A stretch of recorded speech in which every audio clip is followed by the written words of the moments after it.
He says, "We publicize certain things like the Statue of Liberty bombing. It's just so fitting that the American government will destroy the gift of freedom we gave your country almost 200 years ago and then try to blame it on us." "We publicize certain things like the Statue of Liberty bombing. It's just so fitting that the American government would destroy the gift of freedom we gave your country nearly 200 years ago and then try to blame it on us." Had to be the French. Yeah. The French. Kidding, everyone. Kidding. Cut that part out.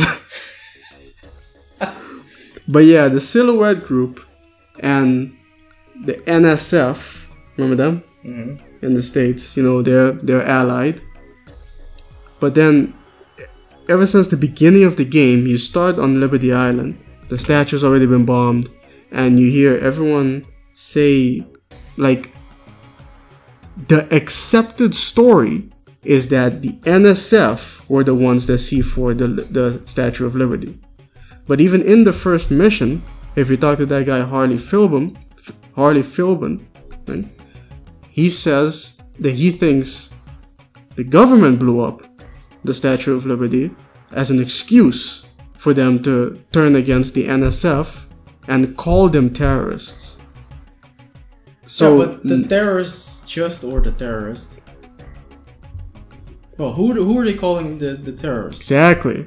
Because, like, the American government needed an excuse, he's saying, to call the NSF terrorists. Yeah.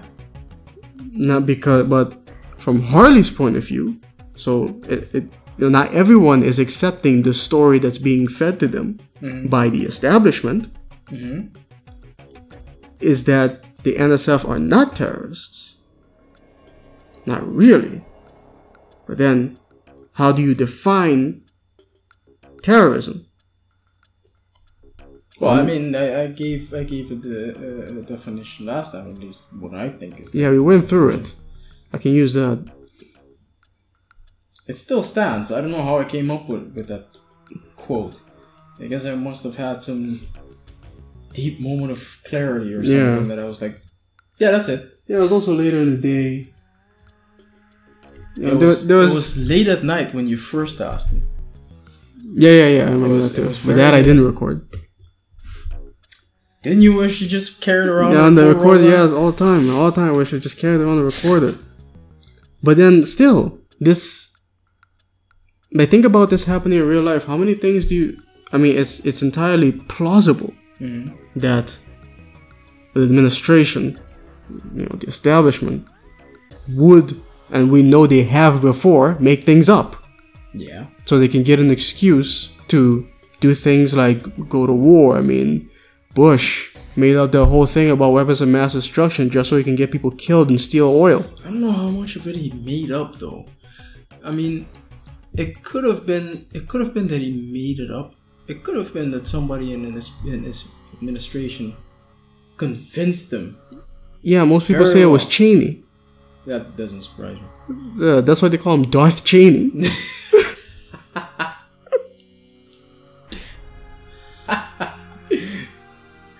Okay.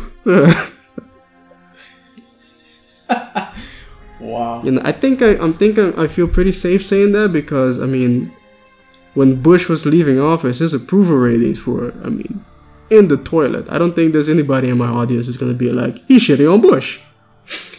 What an asshole. Like, nah, I don't think a lot of people like that guy. Who, Bush? Yeah. Comedian sure did. Oh yeah, sure. Give him.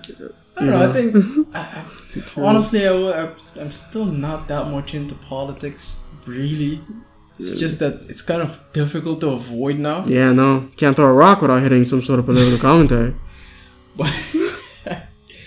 But I mean, with Bush, it was just, I don't know. Bush was just an easy target. But I go back to what I was saying about Trump, like earlier this week. We did not record this. No. And I was saying, what if we thought about Trump as just an entity? Yeah. That he was just doing things. Yeah. And you don't tie what he did to his character. You don't think, well, I mean, he's out there grabbing pussies and now he's shaking hands with North dictators. Yeah. You know what I mean? What if you just didn't know about the pussy grabbing? Yeah, he didn't have any behavior at all. He's just a policy making machine. Yeah, that's all he is. And the same goes for Obama. The same goes for Everyone Bush. just focuses on their policies. Yeah. Like on Bush, people said he was wearing I don't know, a certain kind of pants that people didn't agree with, and he ate Dijon mustard. Like if we remove all that, all I remember is him taking a lot of vacations. He was at Camp David all the time. Mm-hmm. That's what I remember. I mean, I was a different person. I didn't give a shit. I was just trying to hear what kind of dumb crap he did again. Yeah.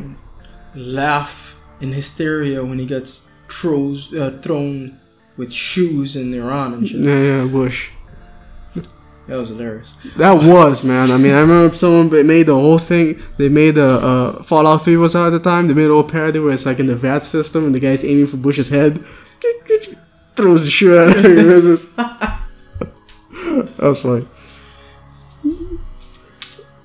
Yeah. But what were we talking about? Oh, shit.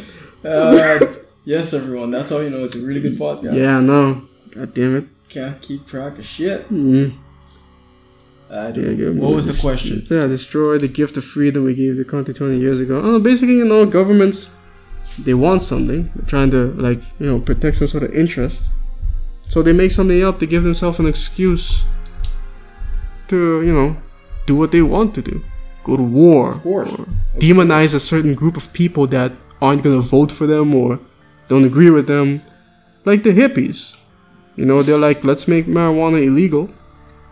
So that way we can put them all in prison. You think that's how it went down? I mean, for what I heard, the Nixon administration, like people from the Nixon administration recently admitted that, yeah, that's exactly why we created the war on drugs. So that we can lock up the hippies and the black people. Dang. Yeah, it's messed up. But just to go off on a really small tangent. Yeah, no, there's a lot of American audience. A lot of Americans in my subscriber base. I'm not gonna diss Americans. I know I'm not because I've been saying shit here too. No, but we're not. That's not what we're trying to do here. Yeah, no. But what I'm trying to say is this marijuana has gotten a lot of bad rep. Yeah, it is. It has. Seriously. I mean, it's been used in all sorts of ways to put people in jail. Apparently, more than I even knew. Anyway, yeah. Yeah, I'm just saying that the game is aware that the narrative put out there by the establishment could be wrong or could be a ruse. Yeah. You know what amazes me about these types of games and their writing and everything? It seems to be very good writing in some of these games. I mean, such good writing that, yeah, if it wasn't a game, then it should have been a book. A real book that you would read and make you think and shit. You could adapt it into a book. Maybe, I don't know. A video game could be tough to adapt into a book. Yeah, a video especially game like Deus Ex. Yeah, because you're taking choices and such. I mean, but it just makes me think what is their writing process like, and how do they seem to be able to write without bias or something. It's like they're trying to tell a story, and especially in Deus Ex, because you have to make choices. It's almost like the writers are very aware of what they're writing, and they're able to stop themselves at a certain point, and then they give you the choice. And when they're giving you the choice, they're basically questioning themselves, like, am I right? Am I wrong? Right. What if I'm wrong? What if I'm wrong? Can't just, take a look at this from the other side. Yeah. Sheldon Pacotti. He's the writer. He was the writer on the original Deus Ex.